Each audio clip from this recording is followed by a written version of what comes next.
இந்த உயர்நீதிமன்றத்தினுடைய தீர்ப்பின்படி விஜய் மேலே ஹிட் அண்ட் ரன் கேஸ் போடுறீங்க.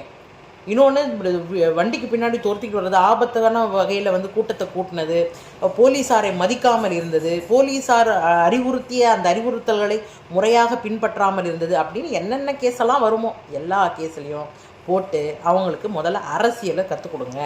இந்த அரசியல் மையப்படாத இந்த சினிமா டயலாகை வச்சுக்கிட்டு உருட்டிக்கிட்டு தெரியுற இந்த தற்கொலைகளுக்கு அப்போ தான் சட்டம்னா என்னன்னு தெரியும். வரக்கூடிய இந்த தேர்தலின் போது மிகப்பெரிய சட்டம் ஒழுங்கு சிக்கலை இவங்க ஏற்படுத்துவாங்கன்ற அச்சத்தையும் நான் முன்வைக்கிறேன். அதனால் இந்த கோரிக்கைகளை எல்லாத்தையும் ஏற்று இந்த தாவேகாவினுடைய தலைவர் மீதும் அந்த நிகழ்ச்சி ஏற்பாட்டாளர் புசியானது என்ன தெரியுமா சொல்லிட்டாரு, எனக்கும் அந்த கூட்டத்துக்கும் சம்மந்தம் கிடையாது, கரூர் மாவட்ட செயலாளர் தான் அதை பண்ணார், அதனால் எல்லாத்துக்கும் காரணம் கரூர் மாவட்ட செயலாளர் தான் அப்படின்னு ஒரே பாலை தூக்கி கரூர் மாவட்ட செயலாளர்கிட்ட கொடுத்துட்டார்.